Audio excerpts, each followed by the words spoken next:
तो चलिए अब देखते हैं हमें अपनी प्रोफाइल को कंप्लीट कैसे करना है। तो चलिए हम फिर से शुरू से देख लेते हैं। यहाँ पे जैसे ही हम क्लिक करेंगे तो हमें नीचे यहाँ पे डैशबोर्ड का ऑप्शन मिलेगा। अगर यहाँ से नहीं तो हम यहाँ डायरेक्ट प्रोफाइल से भी डैशबोर्ड पे आ सकते हैं, गो टू डैशबोर्ड पे। ठीक है, उसके बाद हमको क्लिक करना है कंप्लीट प्रोफाइल पे। तो जैसे ही कंप्लीट प्रोफाइल पे जाएंगे हमें ये सेक्शन मिलेगा। तो सबसे पहले मोस्ट इम्पॉर्टेंट है कि हमारी फ़ोटो अपलोड होनी चाहिए। तो सबसे पहले हम अपनी फ़ोटो अपलोड करेंगे और फ़ोटो का साइज़ जो होना चाहिए आपका लेस देन 5 MB होना चाहिए। तो इस चीज़ के लिए मेक श्योर करिएगा कि आपकी फ़ोटो छोटी हो। तो फॉर एग्ज़ाम्पल मैं अभी टेम्परेरी बेसिस पे ये फ़ोटो अपलोड कर दे रहा हूँ। आप लोग ध्यान दीजिएगा कि आपकी फ़ोटो का साइज़ 5 MB से लेस होना चाहिए। तो हमारी फ़ोटो अपलोड हो गई। उसके बाद हमें डेट ऑफ बर्थ सेलेक्ट करनी है। तो हम डेट ऑफ बर्थ को अपनी सेलेक्ट कर लेंगे। तो हमने ये डेट ऑफ बर्थ अपनी सेलेक्ट कर ली। उसके बाद आपको व्हाट्सएप नंबर अपना डालना है। तो मेरा व्हाट्सएप नंबर सेम है, तो मैं यही व्हाट्सएप नंबर कॉपी करके यहाँ पे पेस्ट कर दूँगा। उसके बाद में अल्टरनेट नंबर भी हमारा यही, अगर आपका कोई दूसरा अल्टरनेट नंबर है तो वो आप डालिए ज़रूर से। तो मैं यहीं पे अपना सेम नंबर डाल दूँगा। फादर और मदर का नेम हमें डालना है, तो हम फादर या मदर में से किसी एक का नाम डाल देंगे। ठीक है, उसके बाद फादर मदर का कॉन्टैक्ट डालना है। तो फिलहाल के लिए मैं सेम कॉन्टैक्ट डाल रहा हूँ, आप यहाँ पे फादर या मदर का कॉन्टैक्ट डाल देंगे।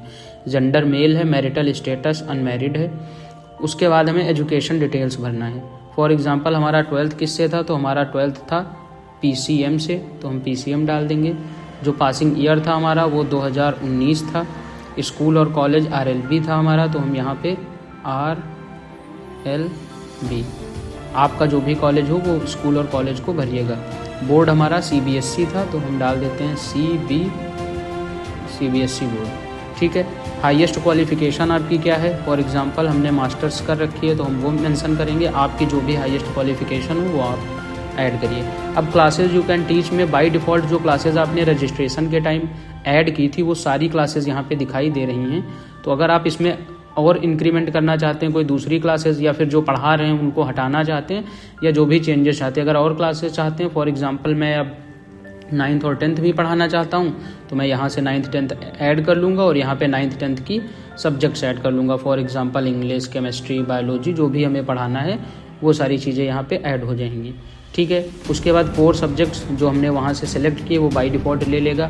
अब यहाँ पे एक एडिशनल सब्जेक्ट है। फॉर एग्जांपल आप म्यूज़िक टीचर, आप एकेडमिक्स के साथ म्यूज़िक पढ़ा सकते हैं, योगा पढ़ा सकते हैं, डांस पढ़ा सकते हैं, तो वो आप ऐड कर सकते हैं। फॉर एग्जांपल मैं योगा पढ़ा सकता हूँ। और अगर मैं एक एडिशनल सब्जेक्ट नहीं पढ़ा सकता तो इसको आप ब्लैंक छोड़ दीजिए, कोई इशू नहीं है। स्कूल या फिर इंस्टीट्यूट में अगर आपने कभी भी पढ़ाया है, कोई एक्सपीरियंस है तो आप ऐड कर दीजिए। फॉर एग्जांपल मुझे 2 साल का स्कूल में पढ़ाने का एक्सपीरियंस है तो मैं ऐड कर दूँगा। बाकी हमारा टीचिंग मोड यहाँ से चेंज कर सकते हैं। हमारे पास अपनी बाइक है तो हम कन्वेंस के लिए यस कर देंगे। और जो प्रेफर्ड टीचिंग लोकेशंस हैं वो अगर यहाँ पे भी आप कुछ पढ़ाना चाहते हैं, फॉर एग्जांपल अलीगंज, हजरतगंज, इंदिरा नगर के अलावा मैं कोई और लोकेशन पे भी पढ़ाना चाह रहा हूँ, सपोज़ निशातगंज पढ़ाना चाह रहा हूँ तो निशातगंज को ऐड कर लेंगे।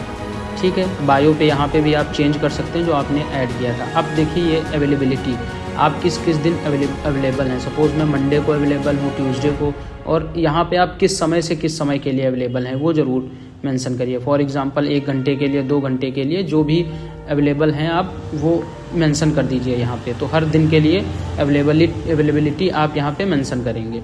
उसके बाद आपको एड्रेस डिटेल्स ऐड करना है। आप क्या एड्रेस है, फॉर एग्जांपल मैं अपना एड्रेस डिटेल सेम ये ऐड कर देता हूँ और मेरा परमानेंट एड्रेस सेम है इससे, तो ये आपको पूरा डिटेल में भरना है। उसके बाद मोस्ट इम्पॉर्टेंट डॉक्यूमेंट्स, तो यहाँ पे आपको अपने आधार कार्ड की फ्रंट फ़ोटो लोड करनी है। तो मैं फाइल्स में जाऊँगा और आधार कार्ड की फ्रंट फ़ोटो अपलोड करूँगा यहाँ पे। ठीक है, उसके बाद ये इम्पॉर्टेंट वार्निंग है कि आधार कार्ड जो है वो आप बहुत ध्यान से अपलोड करिए, क्योंकि आप दोबारा से चेंज नहीं कर सकते, ये सिर्फ 1 टाइम अपलोड है।